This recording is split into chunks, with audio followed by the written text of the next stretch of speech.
Man. Welcome.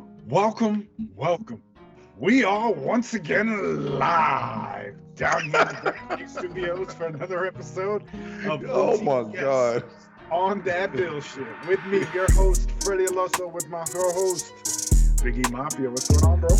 Yo, what's up, bro? You sound like you about to catch laryngitis on this intro, man. Yo, we need you, bro. Don't do that to yourself. Gotta bring the energy, bro. Gotta bring the energy. Quick question. Who's the side piece that you got with her hair all done sitting next to you in the joint, bro? What's going on here, brother? Oh, it's just Mari La Osa. What's going on, babe? How's it going? Hi. I'm here, crashing the party. It's all good. You know, we always got room for one more on the show. You know how they say there's always room from Jello? I would be the Jello. That makes a lot of sense. You know Jello goes down easy. Giggity. I walked right into that, didn't I?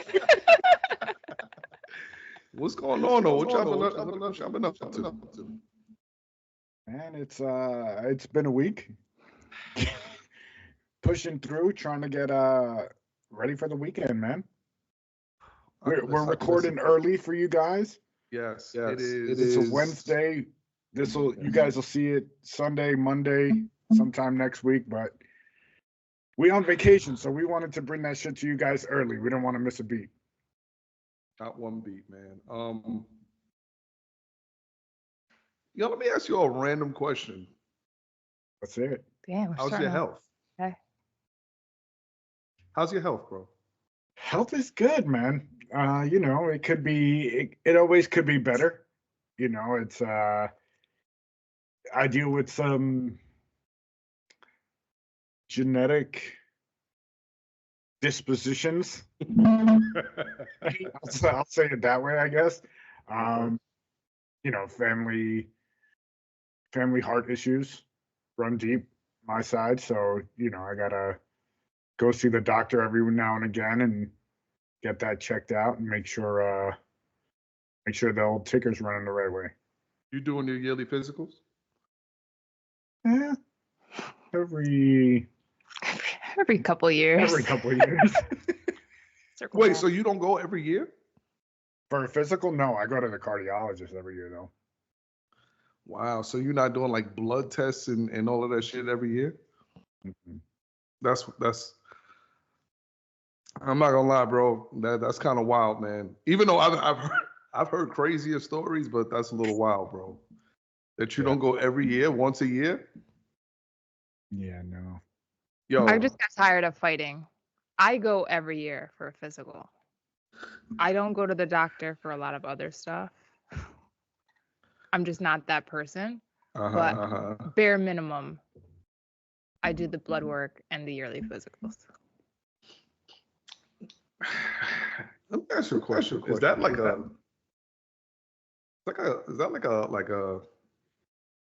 Spanish guy thing? Like y'all don't want to go to the doctor? I mean, don't get me wrong. I know plenty of black dudes that are like, nah, I'm good, man.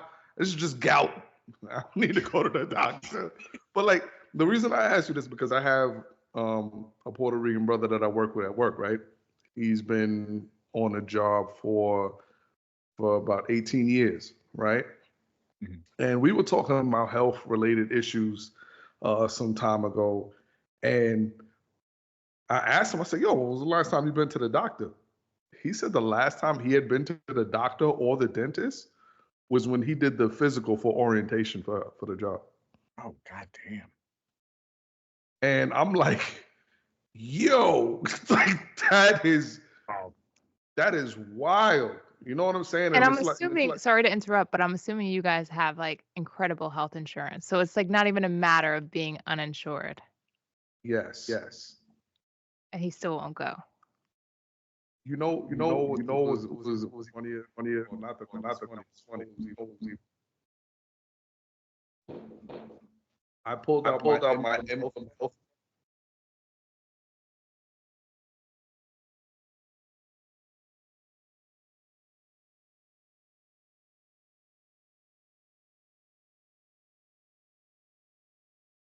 Biggie over here messing around with his mic and lost lost value to us. Hold on. Back. He turned it all the way down. He turned it all the way down. He didn't want to let you guys know what was in his wallet. That's what it was. No, I did. Got me? Yep. So I messed around and did this. He goes.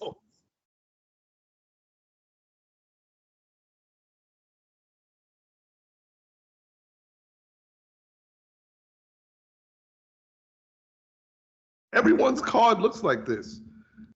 He was bugged out by the fact that I had a gold card. And I'm like, yo, bro, everybody's card looks like this. So I don't know what the big deal is. He's like, yeah, man. But he was amazed by it. But anyway, I say all of that to say, man, listen, if you don't got your health in order, definitely start getting it in check, man. I know I had my yearly physical this Saturday, and you know, usual stuff. Health is enough, right?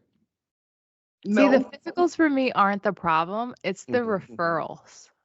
When they're like, I want you to see a gastroenterologist, or I want you to go get that colonoscopy done, or whatever it is. Like, it's all the extra people that they want me to see that I'm like, I'm pretty sure I'm good. I don't need to do that. I don't know. I don't know if you guys are picking up an echo. I'm getting a crazy echo. Nah, you're good, bro. We got you. We got you coming in loud and clear. Nice. So when I went on Saturday, doctor walks in. She's doing the regular, oh, you know, how's it going? How's your year been? I'm like, oh, it's straight. Blood pressure's always good. Cholesterol's always good. My blood sugar's always good. Never anything. But, you know, she takes the little thing and she's listening, you know, with the stethoscope to the heart. And I'm like, what is taking her so long? What are you finding, lady? Yeah. And, you know, anytime a doctor is checking you and they go like this, they go, huh. That's never a good sign. Like, you just know, like, all right, something's up. I'm going to die. Like, you just know, like, all right, this is it. I've been waiting for this. We'll be home right now. I'm coming with you, Elizabeth. You know what I'm saying? And it's like, yo, come on. I can't just walk in and walk out of here. Got to be something. So anyway, you know, she's just like, hey, you know, your heart's beating a little funky. Just go see the cardiologist and whatnot. So, you know, then I come home and break the news to the old lady. And now it's, see, I told you shouldn't be eating so much chips. And it's like, they're so damn good. I know the chips. She's not entirely wrong. Let's just put that out there. Like, just because she says it repeatedly does not make her wrong. Don't make her right either. It does. Yeah. Okay, first of all, I have a pretty well-balanced diet. Okay. I'm not eating a ton of junk food every day. But also what they said is, you know, it could be stress, it could be lack of sleep, it could be anxiety, it could be a whole, you know, list of issues that men deal with that, you know, we don't really give acknowledgement to. You know what I'm saying? Like, Marty, I'm gonna ask you a question. When was the last time that you saw Fred and could actually tell, all right, my man is stressed out?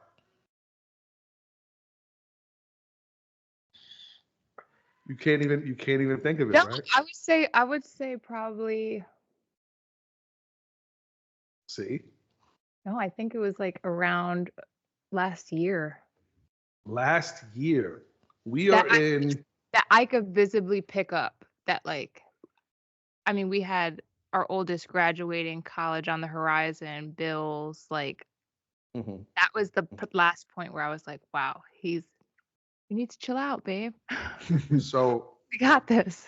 So check this out, right? And me and them haven't spoken about this at all. It's March 20th, and you said the last time you noticed that was last year. I can almost guarantee you there's been at least 10 times where he was stressed the fuck out, and you had no idea. I don't Because doubt that for a second. because as men, that's what we do. That's what we do, man. We're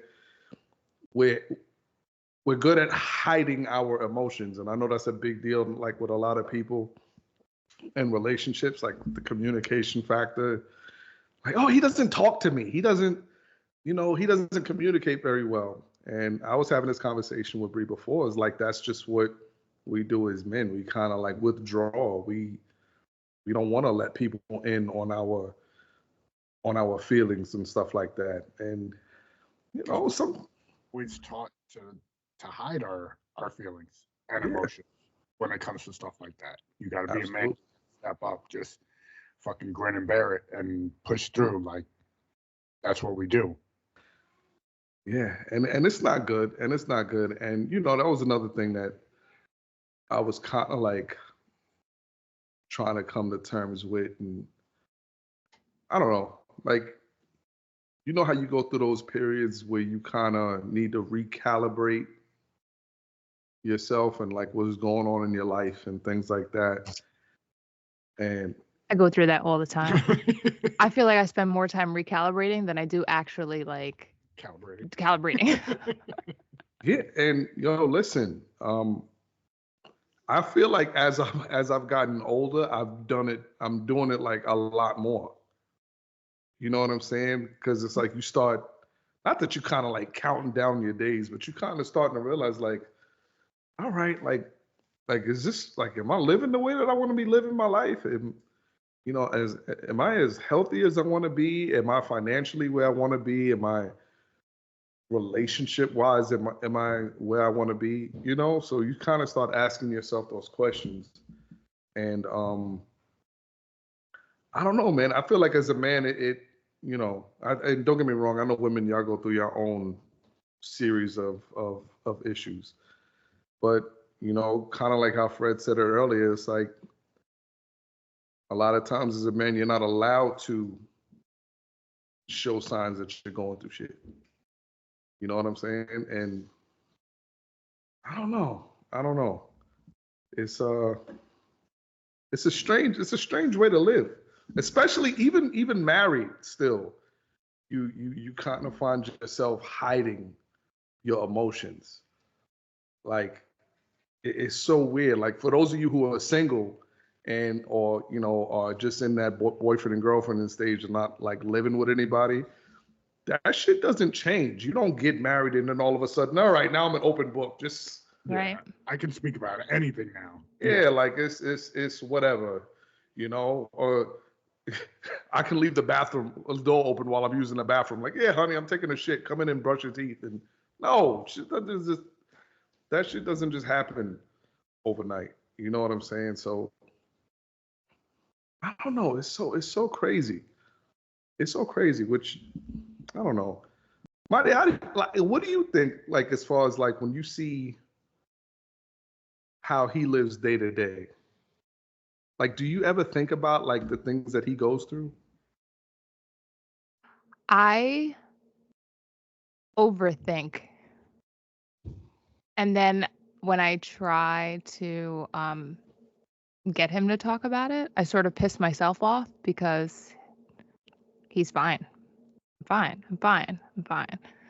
So as much as I understand that whole narrative, I roll. I'm just no, because it's frustrating. Yeah. I mean, and it's not to say that I'm not the same way in some regards, because I am, but you can't really like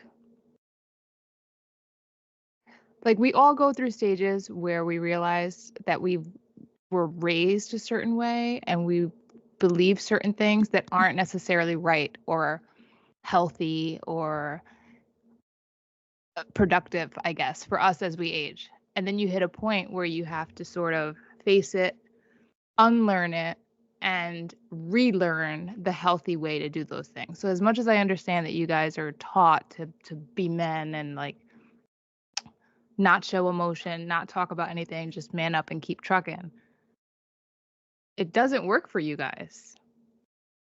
That's why we're having this conversation. Right. So if you know it doesn't work, Mm-hmm. When do you hit the point where you're honest with yourself and eventually with your partner, because it's supposed to be a partnership? Right. Mm-hmm. You know what I mean? And address those things. Like, and sometimes it's not even easy to talk to a partner. So maybe like a therapist. Like, I just need to talk to somebody. Even if you got to pay that person, like, get it out. You know what I mean? See, but like I'll say for me, like I grew up, I moved around a lot, right? So moved around a lot. Younger sibling, the age difference was about 6 years, but my older sister was off doing her thing. So as the younger brother, you do your own thing. You go out, you chill. You know, Parents are pastors, so they're always either at church doing their stuff, and you're kind of like going through it. Not, I don't want to say going through it on your own, because I had very supportive parents and they were always there. But for certain things, you kind of, at least for me, it was like, all right, I got to figure this out on my own. I'm not really going to talk to somebody about it because I don't want to get a lecture or, it sounds horrible to say, but like growing up, I don't want to hear, this sounds really shitty. Like, I don't want to hear what Jesus said about what I'm going through right now. Like, I want to hear like motivational speech. Yeah, I don't you want just want to be able to speech. vent. I don't want a sermon about it. I just want to hear, not peer to peer, but at least like parent to child, like how you went through this. I don't want the long way around it, but I never really got that aspect of it. I always got it, sermon wise. So reluctant to ask for the advice or listen to it from that point. For me at least, that's how I went through it. So I kept it to myself and kept it pushing. So I have a question for you guys. Mm-hmm. How are you going to teach your sons any different if you don't learn any different? That's a hell of a question. This is like a therapy podcast, guys. Heat tonight. It's the haircut, I'm telling you. Right? That's what it is. So it's so wild that you asked that question. I was faced with a situation most recently, right, where as a dad and your son is going through something, and it's kind of one of those key moments in his life, in like a stressful situation, and right off the rip, you want to tell him to deal with it how you deal with something as an adult. Right. But by the grace of God, like something told me, like, no, that's not, you can't tell him to approach it like that, because that shit might change the course of the rest of his life. Mm-hmm. And he might think that that's the way to handle it every time. You know what I'm saying? And just to give you a kind of an understanding of what I'm saying, like, let's say your kid comes home and he's like, oh, like mom, this girl said she liked me. You know what I'm saying? Like, what do I tell her? Like, what do I tell her? And I know you as a mom, and most of the moms out there who with little boys or sons, you're like, no, like tell her to don't talk to you. What is she, a hoe? Like, you know what I'm saying? Like, I know that's the thing, right? I'm not that. Don't point over here. No, but I know it because that's what you see. That's what you've dealt with all through your life. But now you got to realize, like, what does that do mentally to your child? Mm-hmm. And now, like, is he gonna approach every situation like that? Like, you don't. You set a precedent. That's now their baseline. Dad said. And then I'm gonna go above and beyond a bit. Okay. Because whatever you told your child, and as well intentioned as you told him it in, he's gonna watch what you do and not what you say. Yeah. So if your actions are not aligning with your words or your advice, what he's going to model is your behavior. So just keep that in mind. So that raises another question. Like, at what age do you start to question your parents' motives and their actions? Ooh, that's heavy. Yeah. You know what I'm saying? Like we all have kids. For those of us who do have kids, like when your kids start to reach that age where you tell them to do something and they're asking you why, and like right off the rip is because you're like, because I said so. Like, you know what I'm saying? Because I told you to, because that's what I said for you to do. That's why you should do it. And I think like we don't realize sometimes the reason they're asking us that is because they really don't know, well, why can't I go do this? Right. Why can't I go outside and play with my friends who I've been playing with for the past 2 years? And in your mind, you're like, oh, because I said so. They don't know that the real meaning. Yeah, what the hell does that mean? Right. You know what I'm saying? They don't know the real reason that you're saying that they can't go outside is because, oh, I don't like this little kid. Mm-hmm. Or I don't like but I don't have to articulate that to you. You can't go outside because I said you can't go outside. You know? Okay, so I have a feeling about that. I have a very big age gap between my children. So I think with my oldest, I was very much the "'cause I said so" mom. And now with my youngest, I see how that was no bueno for that exact reason that you said, that it wasn't coming from a place of like disrespect or like rebellion. Like it was genuine curiosity.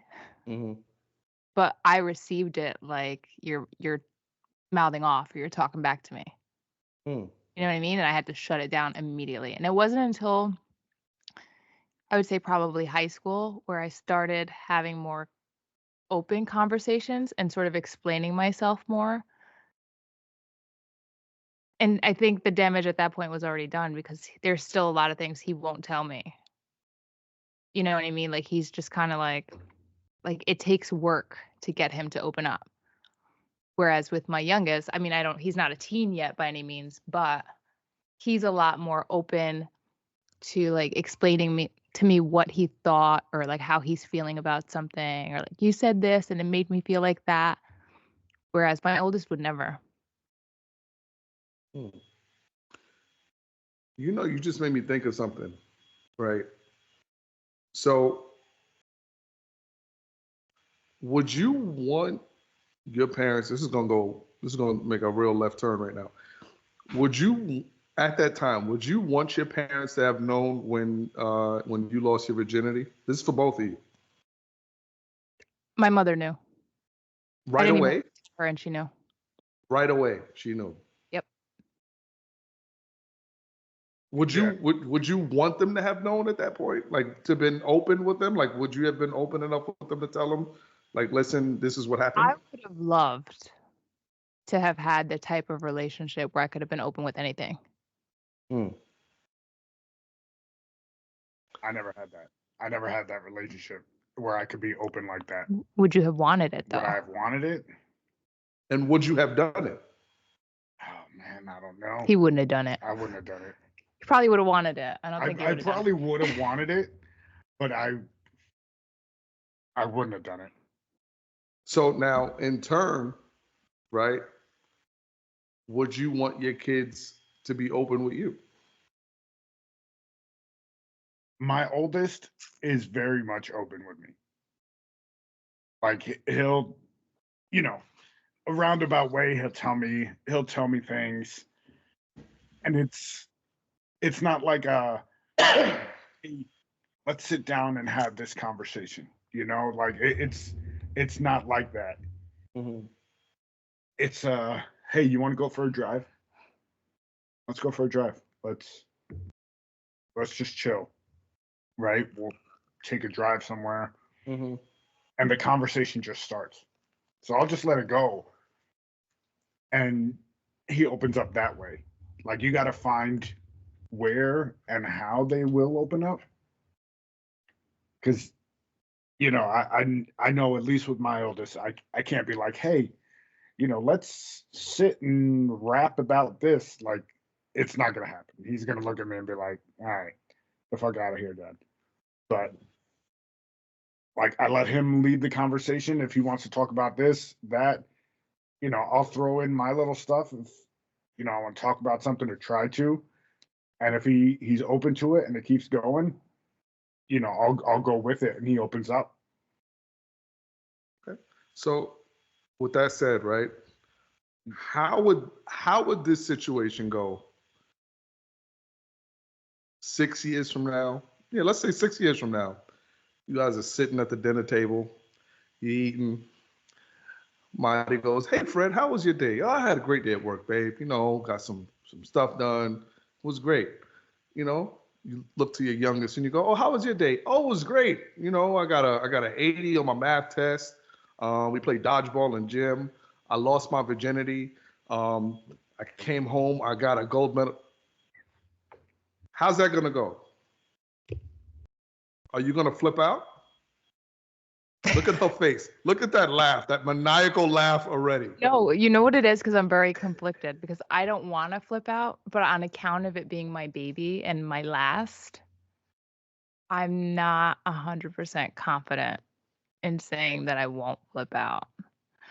So 6 years, that's what, 15? Right? 16 it's around the age. I would hope that there were, like, I hope it's not a surprise. You know what I mean? I hope it's like, hey, my girl's pregnant. No, not even that. But like, so nowadays kids are crazy, right? So like, a relationship is no longer a precursor to sex. It's happening way younger. So what I mean by that is I hope that at least he's had a girlfriend for a while, to where if that were to come out that he lost his virginity, it's not a surprise to me, because I'd be like, oh yeah, he's been dating so and so for, I be mentally prepared for it. Storybook. Storybook what? You wanted to be storybook. Oh, sorry. Yes, I would prefer a storybook. That would like be my the vote. Notebook. I wanted to be like Noah and. But like, I'm not stupid. We were all there. We were all there. And my hope is to not lose sight of like my own youth, when my kids are in those phases. See, so for us it's different because we got boys. How do you feel when it comes to that?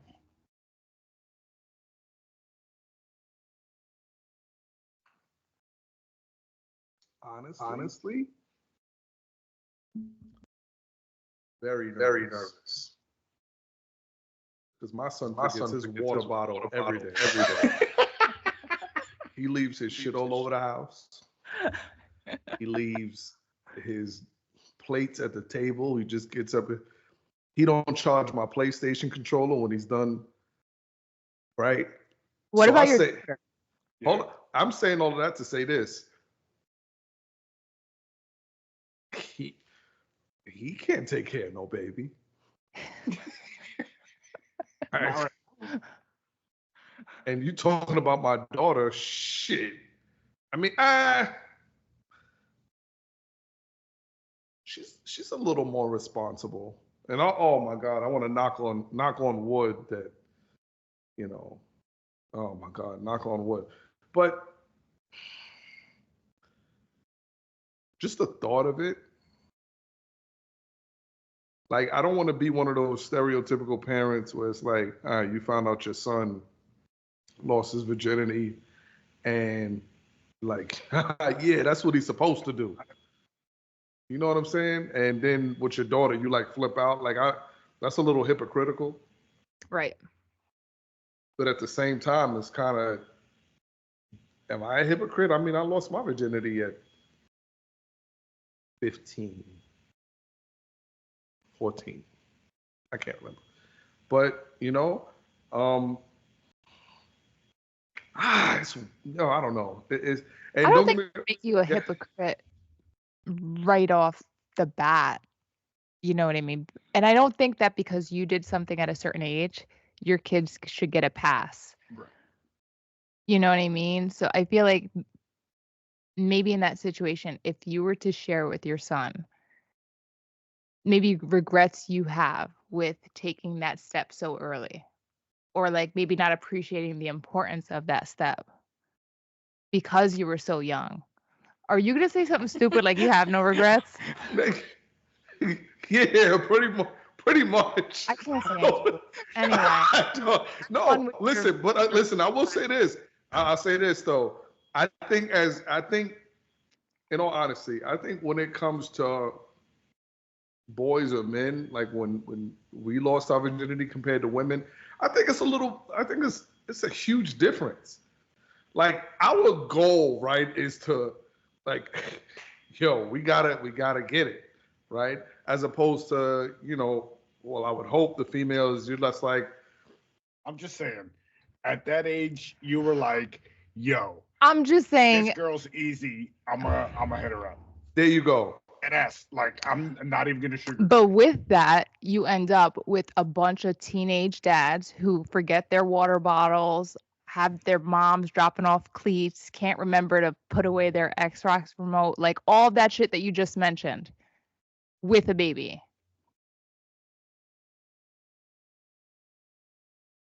So it's a recipe for disaster. And you could like shrug and whatever, no. But it's a huge gamble. And at the very least, I think you as a man versus you looking back as a teenage you having this discussion surrounding sex, like you should at least warn your son.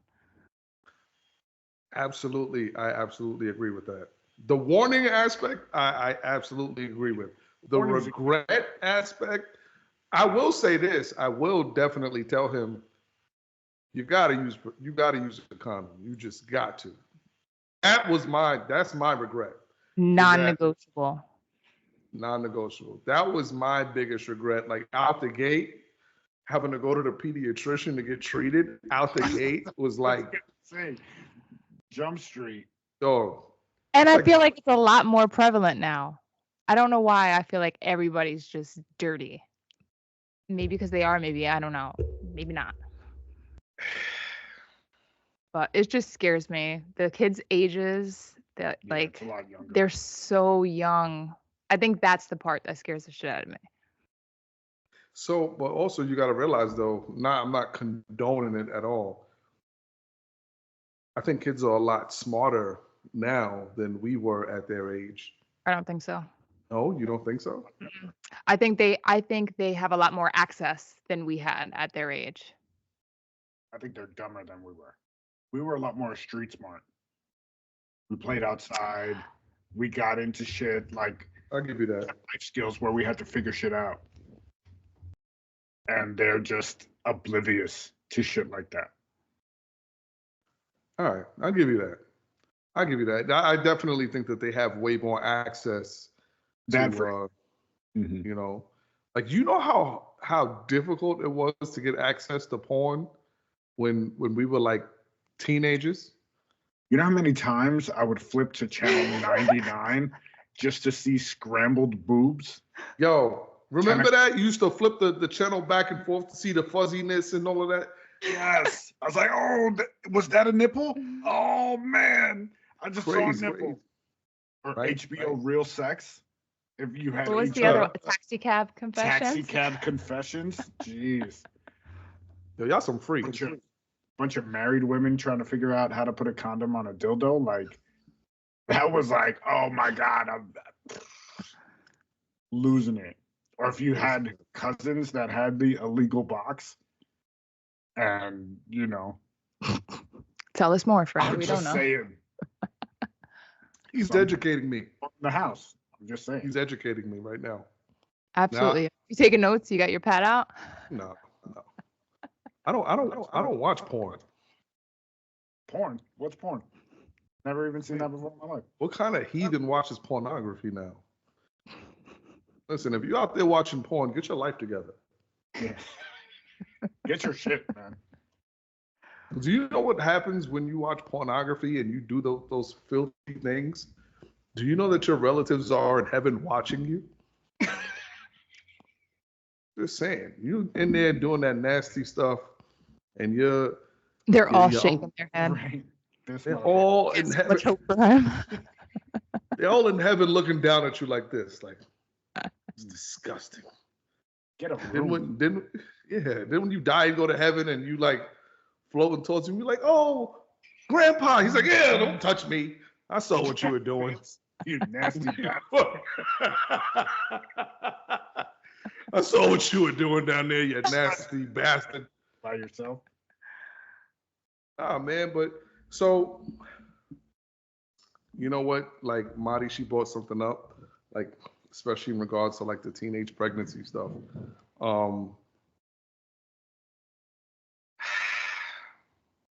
It kind of brings up another thing, like when you talk about the whole like baby mother, baby father kind of issues, because they do start at a pretty young age, right? Like when you start to realize, like, all right, maybe this guy he's an idiot.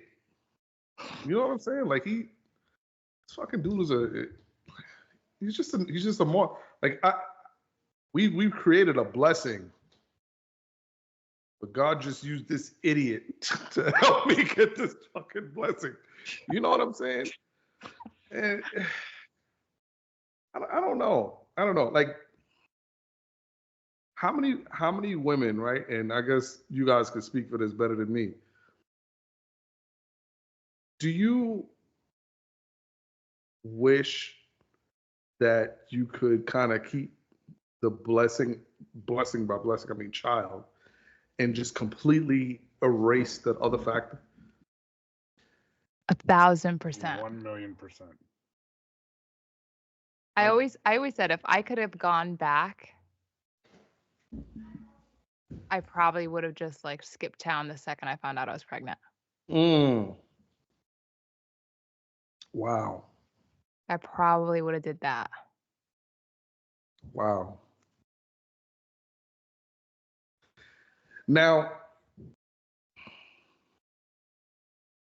I'm going to play devil's advocate in a few of these scenarios, right? Because,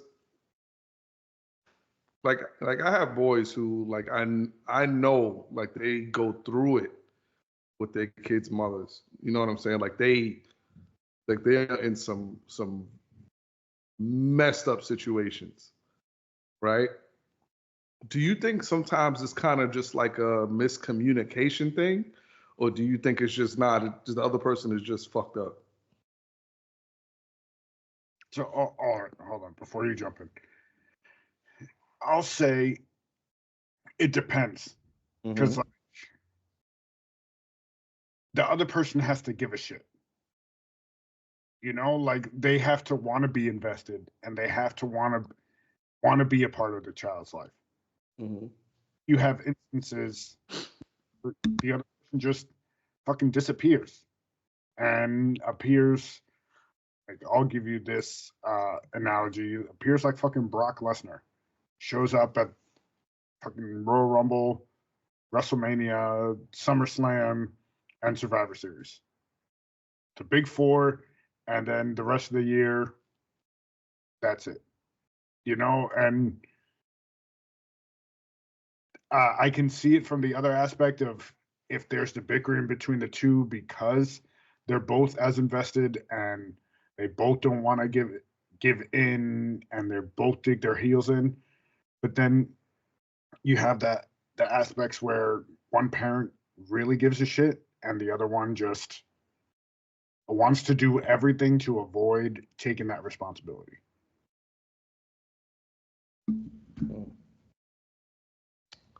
Mari, were you going to say something?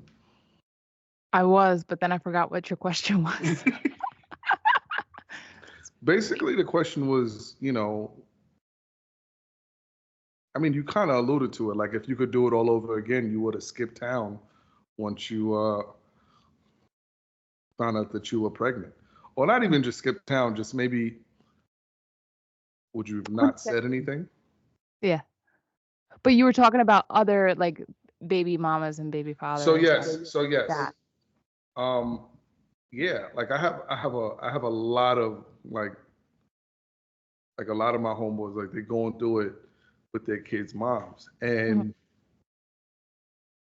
you don't know the sides to every story, obviously. They say that there's 3 sides to every story. There's his side, there's her side, and then there's the truth. Right. But I will say, and I hate to sound like one-sided to it, but like I know these dudes. I've seen the actions that they've made. Like I've seen the stuff that they do, and you talking about like genuinely good guys. Right. You know what I'm saying? And like they get put through some shit. You know what I'm saying? Like they get put through some foul shit, and it's heartbreaking. You know what I'm saying? It's heartbreaking. It's heartbreaking when you see a good person going through shit like that. Right. You know what I'm saying? And it's also it's an added level of heartbreak when you see what's being held over their head. You know, and I don't know, man. And that's just always the question that I had. Like, was it just like a miscommunication thing, or was that person always that, and you just it took a while for you to see what they really were? You know, like So I guess, I mean, I think in general, when it comes to exes co-parenting, I think it's I think it could be a combination of all of that. Miscommunication, stubbornness, pride. I mean, and sometimes it's just one really fucked up party who wants to make the other party's life miserable and knows the way to do it. Yep. I mean, it really, like, every possibility is a possibility. Like, you can't even say like, oh, baby dads are like this, or good dads are like this, and good moms are like that. I think people are crazy, and co-parenting is hard, and parenthood is wild. And I think that's I know for me, I've tried to make sure I love my son more than I hate my ex, or I hated my ex. You know what I mean? Like, I never wanted my anger or bad feelings towards him to ever affect me as a mother. And I fought really hard to sort of cultivate as much of a healthy co-parenting environment that I could, until I couldn't anymore. It's a wild dynamic. It really is. You know. I know. As for me, my parents separated when I was relatively young. And I mean, not that I would have known anyway. I don't recall any instances where there were any huge like blow-ups. You know, I also kind of think, me personally, I benefited more or less than anything with my parents being separated. I mean, you talk about 2 Christmases and all of this other shit.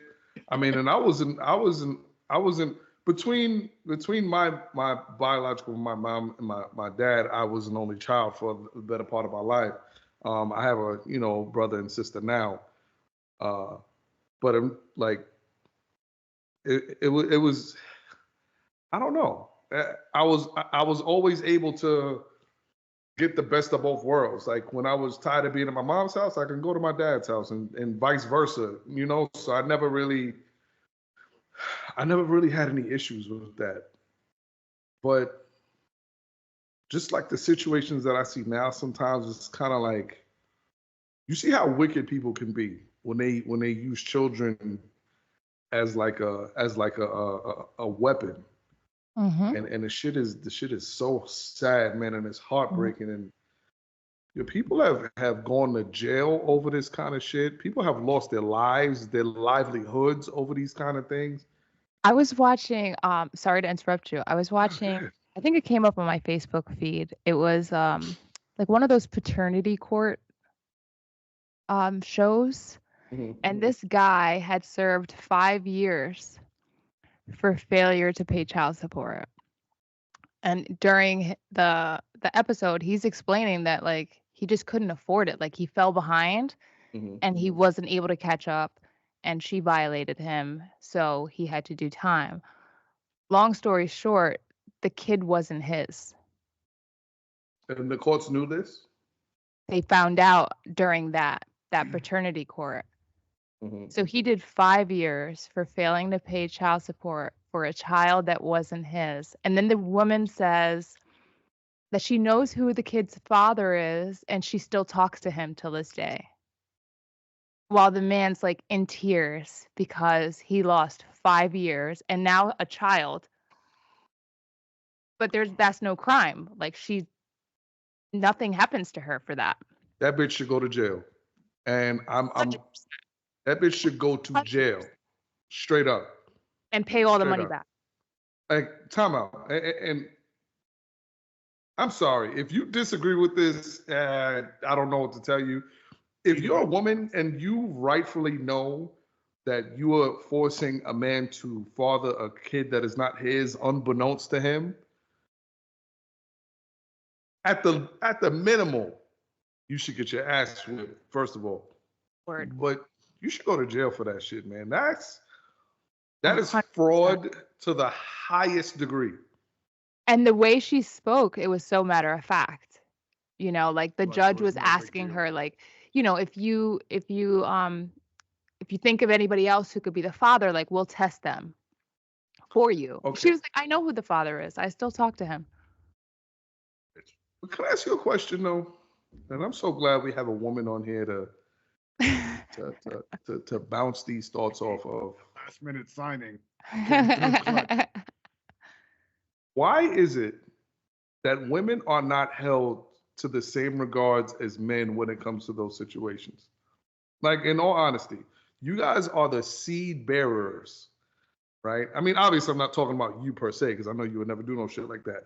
But I feel like you hear way more about like shitty baby daddies than you hear about fucked up kids' moms. Why is that? So I think mothers, historically, the term mother is reverent. I think mothers are viewed as supreme nurturers, supreme caregivers, the end all be all for their children. I highly disagree with that perception, but I think even if you look at like custody cases, like do you know how bad a situation has to be for a father to be awarded full custody? It almost always I know goes quite to a the few of mom those. just because she's the mom, Yeah. not because she deserves it. Just because. So the mother title. I don't have a clear-cut answer. I'm just gonna say because we were brainwashed to think that mothers are like just one notch under God, and all mothers, regardless of how fucked up you are, hold that rank. Is it merited? No. And I think maybe even women in general, because I also have a problem with women who accuse men of rape and destroy their lives and then say, was just kidding. Oh, he didn't really do it. Like They should go to jail too. Statements, or it was a spite thing because he had rejected her. You know what I mean? Like it was just completely fabricated. She made a claim. His whole entire life falls apart. Does time. loses, like we hear about it all the time, athletes who lose scholarships, pro players who get cut from teams on an accusation. Mm-hmm. And then they do all the digging. They find out that there's no way this person could have done it. The person who said he did it also went back and said, no, he didn't. I made it up. And nothing. I feel like that should be a crime. And they lose years and careers and millions of dollars. And aside from, like, I feel like that's one of those things where it's an accusation is all it takes. There's always going to be a cloud over you once somebody accuses you of something like that. No matter how it's like debunked or like whatever the end result is, they're always gonna, I don't know, I feel like you're always gonna be given the side eye. And I think on that alone, somebody should be held accountable. I completely agree with you. I also think, and I don't think this goes without saying. I think sometimes what it is women don't realize the power that they hold in this world. And when I say power, you know, obviously I'm not talking about the infrastructure of the world, like building bridges and tunnels and streets and all of these. I'm not talking about that. When I say like they hold power, I'm going to kind of take it back to what you said earlier. I feel like a lot of women don't realize the power that they have over their children. And when I say power over their children, the things that your kids hear you say as their mother, you have the capability to either destroy them or build them up. You know what I'm saying? I mean, yeah, as men, you know, I feel like kids look more, like you said earlier, when it comes to men, kids look more at the man's actions than what he says. Whereas with women, they listen to more of what you say than the things that they see you do. Of course, it still takes effect. But like women, they have so much power in the words that they say. And I feel like a lot of women don't realize that. Like, just for an example, like if you have a daughter, the words that you say to your daughter will stay with her forever. You know what I'm saying? Like I look at my daughter now, like she's messy and her room is messy all the time. And I'm like, oh my, like you're a pig. You know what I'm saying? Like your room is a pigsty. Are you a little pig? You know what I'm saying? But I catch myself and I realize, like, listen, you're a great kid. You're a great kid. You're a phenomenal student. I love you. But your room is a mess. You're a little bit of a pig. Now, a woman, on the other hand, can say that, and the daughter will look at her like, "Oh my God! Like, my mother said this to me." Yeah. You know what I'm saying? Or your son will hear you say something to him, and I don't care how old your son is. I don't care if he's 5, 15, or 25. The things that you say to your son as a mother holds crazy weight. I read a quote somewhere, and I'm probably gonna butcher it because my memory's shot, but it basically spoke to being mindful of how you speak to your children, because how you speak to them becomes their inner voice. Mm. And I think that holds a lot of truth. And I think it goes between, like, it's not just moms. I think parents in general, how we speak to our kids, that's how they're going to talk to themselves. Mm.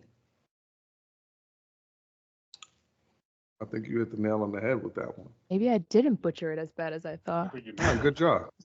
Good job on that one, son. You did your thing on that one. You know? But nah, man, like I think women hold the key. They hold the key to life. You know what I'm saying? A woman has the power to destroy you with the things that she says, man. And throughout history, I think you've seen shit like that. You know, even in the Bible, like right off the rip, Adam and Eve. You know what I'm saying? So it's like from Jump Street. Samson and Delilah. Yeah, Samson and Delilah. You know. Oh, I miss her.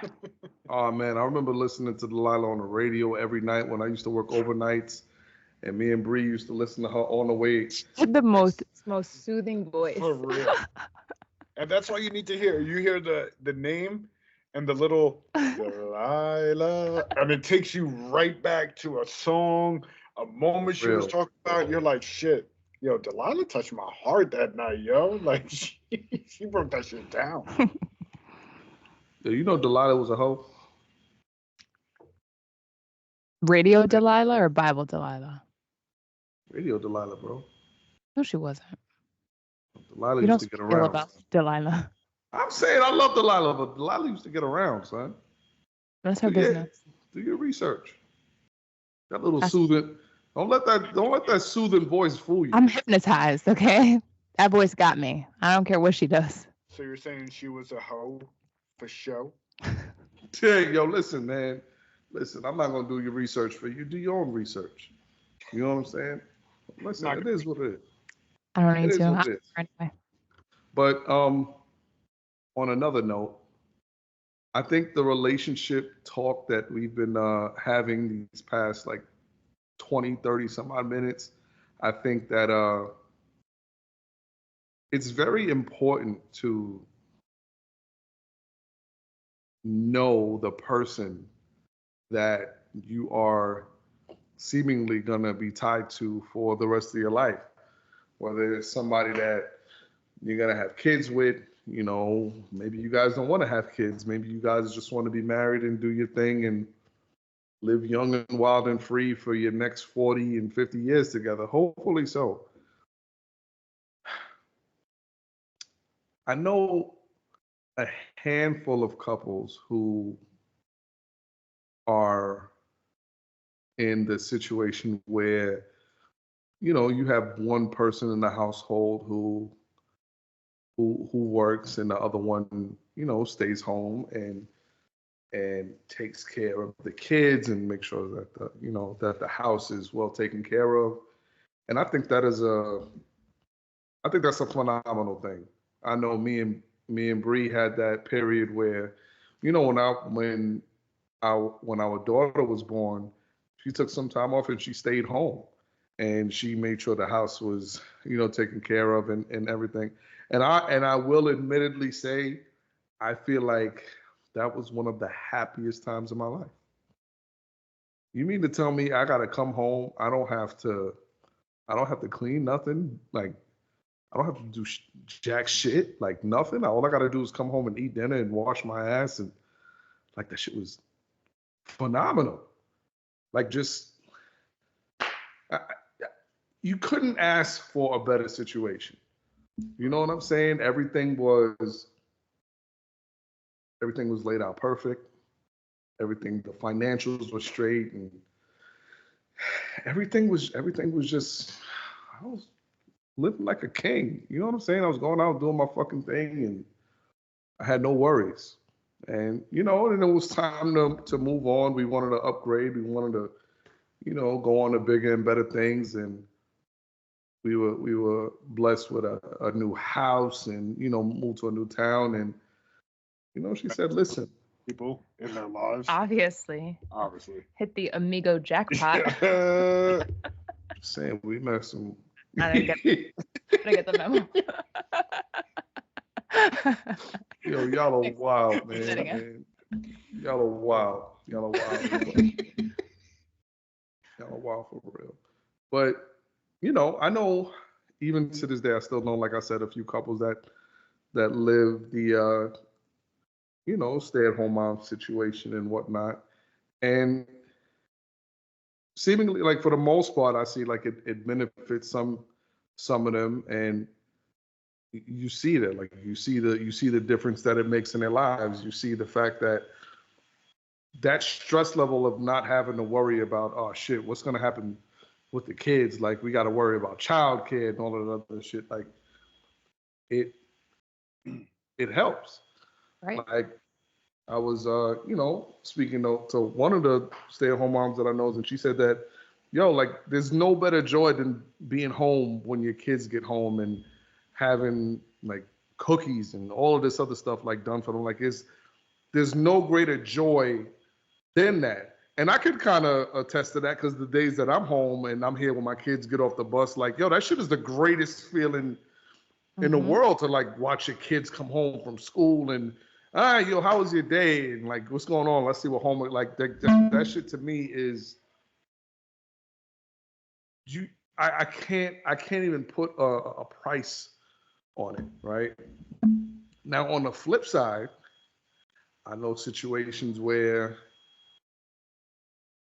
the stay-at-home mom thing is not, I don't want to say that it's not working out, but you just kind of see the toll that it's taking on people. And it's not as hunky-dory as you think it is. What's your, Marty, what's your thoughts? Because I know you work, obviously. What are your thoughts on single mothers and how that role goes? My dream was to be a stay-at-home mom. And maybe not all the way stay at home, because I don't think that I could just, my mind's not set up that way. But I often envied the flexibility they had with their time, like the ability to go to the classrooms and to participate in sports, and like their kids could do clubs. Just being able to be present for anything on any given day for me was alluring, because I never really I had to be very calculated. Like I missed a lot of my oldest, especially grade school years. You know, like the presentations, the music shows, the plays. Like I wasn't able to go to a lot of those because that whole, like, it just wasn't an option for me. Like I had to go to work. And the school district that he was in at the time was predominantly, I mean, maybe I'm wrong. It looked like they were a lot of stay-at-home moms. So they were there for everything, like bake sales and PTO moms, and just super, super involved, where I'm like, sorry, kid, you got to go to Latchkey because mommy doesn't get home until 5:30, you know, like, so I think, that being said though, stay-at-home moms, they don't got it easy. And especially when they have littles, like 5 and under, not in school yet. I can't imagine what that's like. Because at least, like, yes, I'm a mom, and yes, my kids were younger, but I had almost like the distraction of work where I could talk to adults. I can have lunch with a coworker, you know, like I could listen to music on my commute. To be 24/7, like all kids all the time, I just don't know if I would be able to do it. I'd like the option to. I'd like to be a part-time stay-at-home mom. That's my final answer. Okay. So, you guys ready for a little story time? Yes. Let's do it. I'm a little scared, but I'm ready. Yeah. You're a stay-at-home mom. I knew it. I knew it. Fuck. Knew it. Hey, yo, let me tell you something. If she pulled in a job where she was making high 6 figures, I would be the best stay-at-home husband you've ever seen in your whole fucking life. Big facts. I I'll tell will you have something. food cooked. I would have the house Food cooked. Man, listen. like shit. You want me to put out too? I got you. I got you. Say less. Say less. Don't get so amped. You're not gonna be a stay-at-home dad. Shit. Yo, listen, don't never say never. Never say never. Because you know, you could walk into work tomorrow and they could be like, Marty, listen, we got a new job title, it's XYZ, you're gonna be making $450,000 a year. And just never know. Don't put that cap on yourself, son. Nope. All right. When I go in and take a shit on my boss's desk because of that, I'd be like, bye, bitch. All right, don't do that, bro. No need to become uncivilized, though. All right, He's so had that listen. time for a while. Like The Office? Somebody left something in that office. I don't know what it is, but it smells horrible in there. All right, so check it. So this story, or this not story, this is a real life situation, comes from Reddit. I'm not going to read this entire thing because it goes on for like forever, it seems like. So the story goes, or the question rather, am I the asshole for divorcing my wife for being a stay-at-home mom? I'm 30 years old, married my wife around 5 years ago. We had been dating since high school. I loved how smart, ambitious, and driven she was. We bonded over academics and nerd stuff. We had both landed good jobs in the same city right after college. So far, so good. 3 years into marriage, we had our baby. We had decided on sending our child to daycare after 6 months. But when 6 months were up, she refused to go back to work and send our child to daycare. Her argument was, if I picked up some work, we can afford a single income household, and she will be saving us money by staying at home to parent. That it was better for our child as well. I refused. Daycare is normal. If it was only me working, I would have to work way more hours, be exhausted, and not spend as much time with my child. I said, if she was scared about daycare, we can work in different shifts to stay home with our baby, like a tag team. She refused, saying that does not work for her. And as a mom, she needs to be with her baby all the time. This caused a huge fight between us. She quit her job. She took the baby. Wait, she took care of the baby during my work hours and wanted me to take care of cooking dinner on weekdays and cooking and cleaning and baby care on the weekends because a stay-at-home mom deserves breaks too. This dynamic really made me resent her. I tried communicating many times. The load of bills and insane work hours, along with not being able to enjoy my time with the baby, deeply upset me. When I was sure she was not going to listen to me, I filed for divorce. I'm going to stop right there. I don't think there's any need for me to go further. So, The asshole. Yeah, no, I don't see anything wrong with that. No way. I think the way he laid it out and the way she didn't want to go back to work just because, like, oh, okay, let's do daycare, but I'm still going to be a stay-at-home mom and want to spend time with my kid, but you can bust your ass and not have that time, and then come home on the weekends and then have to bust your ass here while I take a break. Like, I just think marriage is supposed to be a yin and a yang, and that's a lot more yang than yin, and that's super fucked up, in my opinion.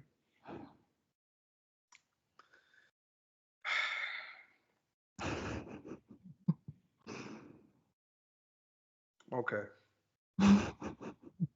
Okay. Okay. So I'm Sir, I feel like what's coming out right now. I'm gonna say this. For those of you who just listened to that little scenario,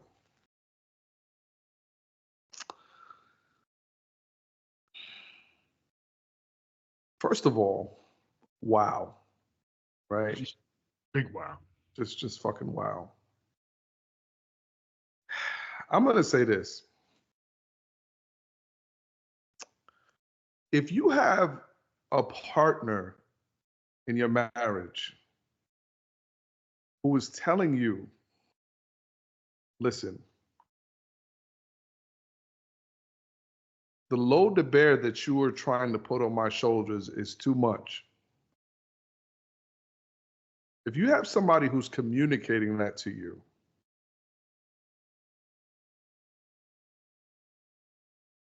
and you can't come to some sort of compromise, I think that's a huge fucking problem. I think that is a huge problem. Now, granted, I think that this is something that they should have talked about beforehand. Like, you had 9 months to come up with some sort of plan as to what's going to happen when this baby gets here. You had a whole time before the baby. Wait, but it sounds like they did come up with the plan as far as he was concerned.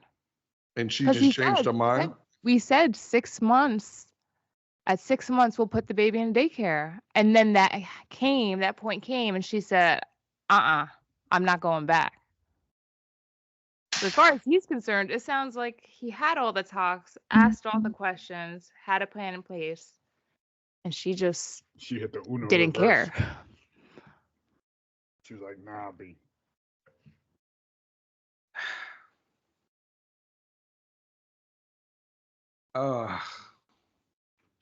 So you know what's crazy? Yeah. I thought I knew how I would feel about this. But I will say that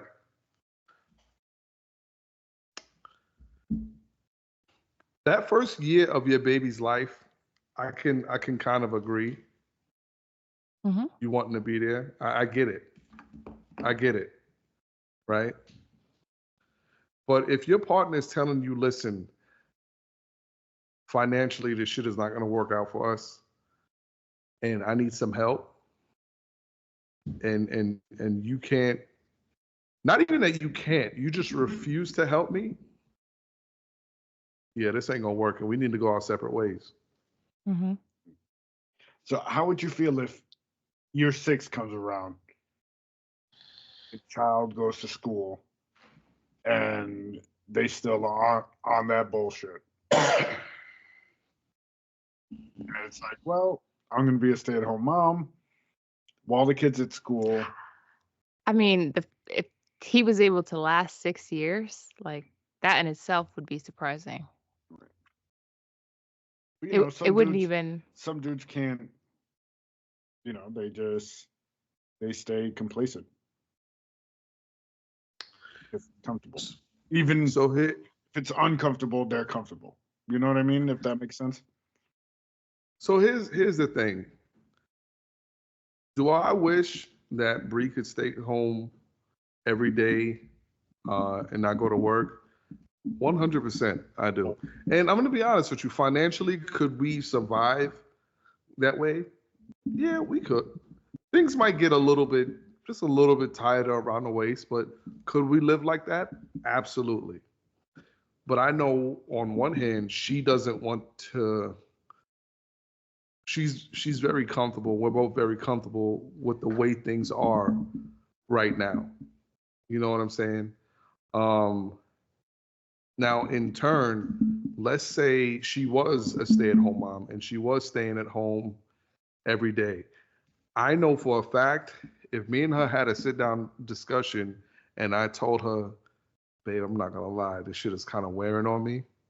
I know without the shadow of a doubt, Bree would have a job the following week.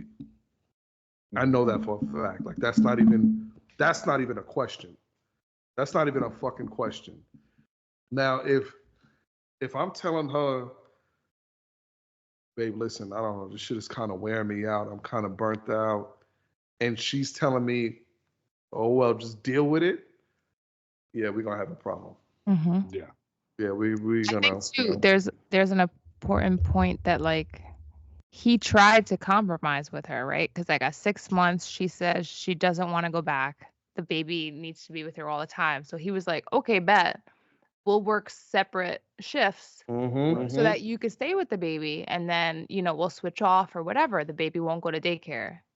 She said no, because it had to be like on her terms. Right. So I think that's like an important component, because not only did this man communicate that the time with his child was important to him, the amount of hours he would have to work was too excessive, offered up other options and alternatives. Right. And she was just trying to hear none of it. She wanted it her way or no way. Which makes me wonder, Because people's characteristics, like it doesn't just appear out of nowhere. Like no matter who you're dealing with, if you look back far enough, you could realize like they were always like this, or they always had the capabilities to like move that way. Right. So I wonder if this guy were to look back, he said they were like high school sweethearts or something. I wonder if he were to look back to high school and all of the years leading up to where they are now, if she had red flags, certain tendencies that he like completely ignored. What, maybe he was in love or he didn't think were a big deal. That would make this an expected response from his wife or ex-wife. So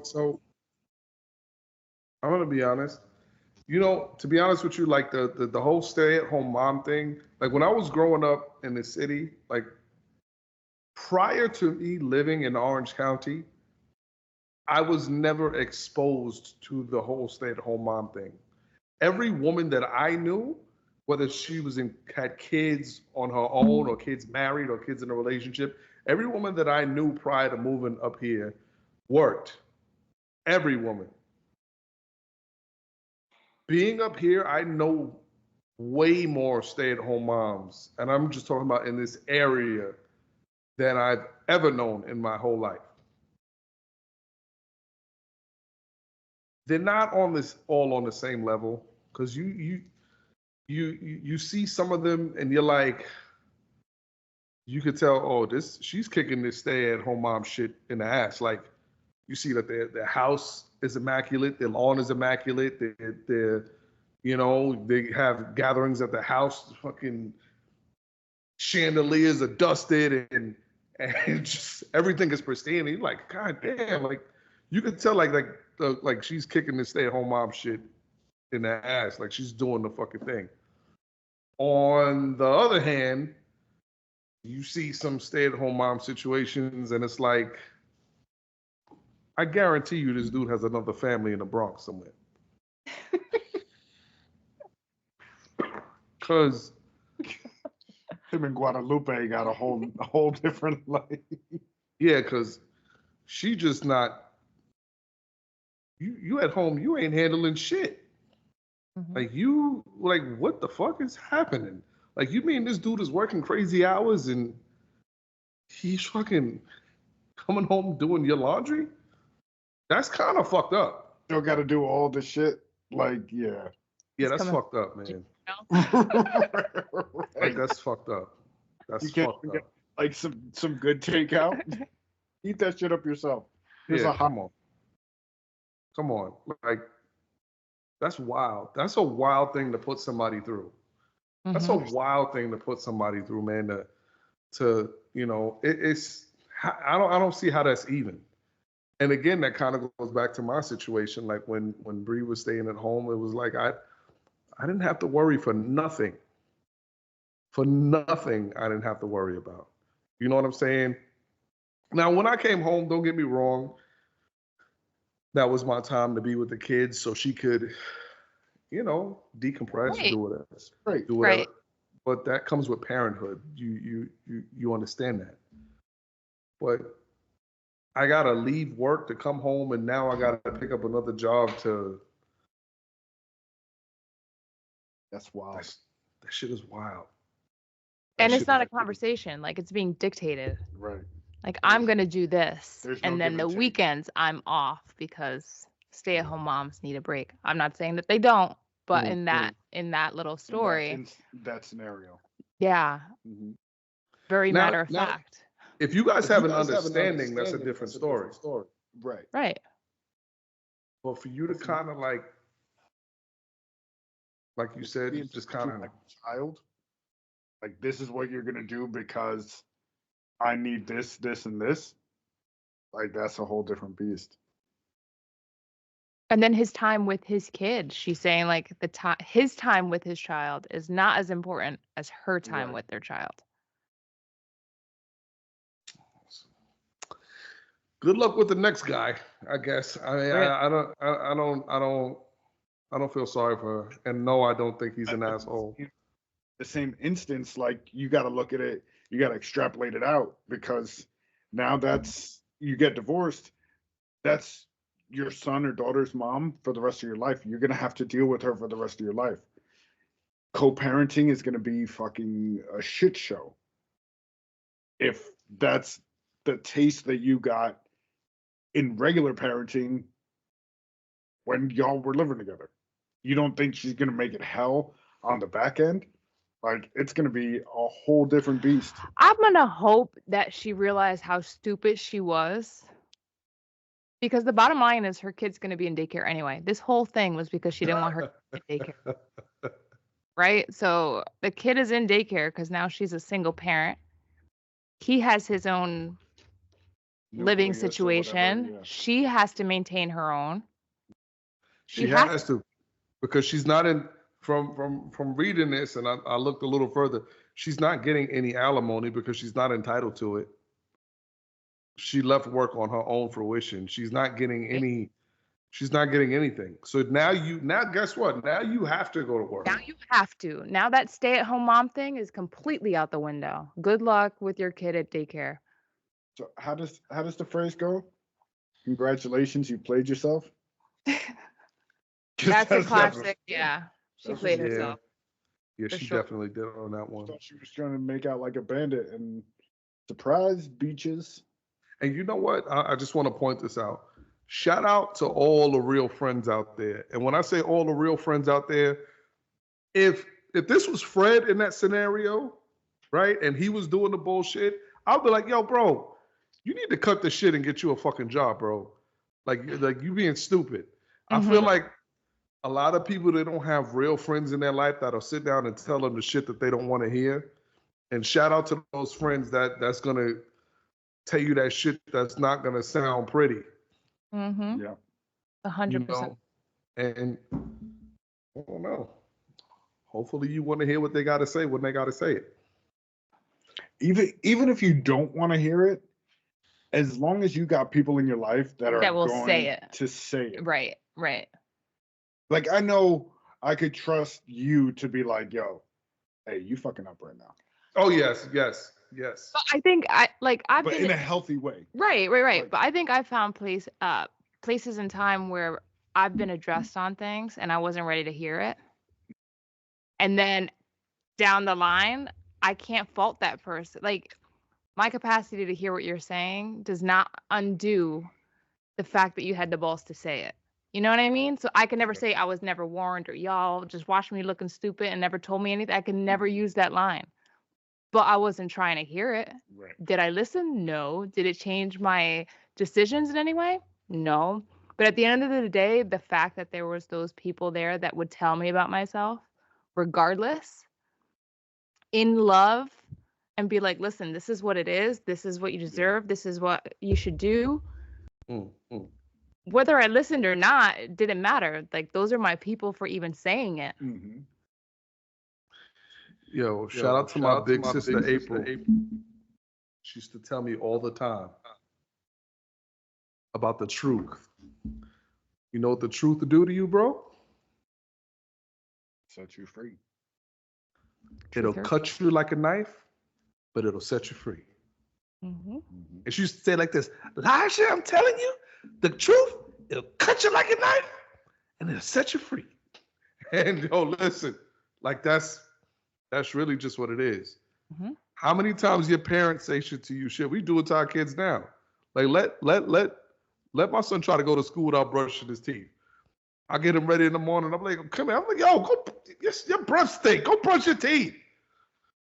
You gotta hear it. We had that conversation last week. I was like, bro, you don't want to be known as yuck mouth. Like, I grew up with kids that you could literally see the plaque on their teeth and nobody wanted to talk to them. Yo, bro. Bree does that shit to me now. Shit, I won't shout that kid out, but I still remember his name to this day. That was like 5th grade. I still remember that motherfucker to this day. This is why you need a good partner in your life. You need a good, like my wife, I appreciate, yo, you know how many times we'll be driving somewhere and Bree will be like, "Babe, did you eat today?" And I'm like, "I don't know why." She goes, "Because your breath stinks." God damn, she's a real one though. You can't fault Bree. She's a real one, bro. You Yeah, hit but the then you know what that shit does? is what we are. Yeah, but you know what that shit does though? Then when we go places and she's like, "Why you being so antisocial?" And I'm like, "Because I don't want to talk to nobody."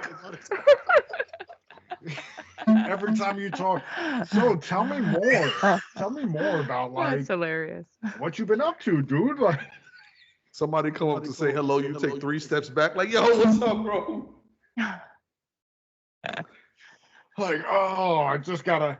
So how you been? You been all right? Like For real.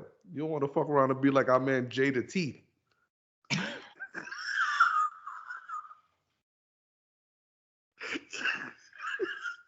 We're not gonna touch no further.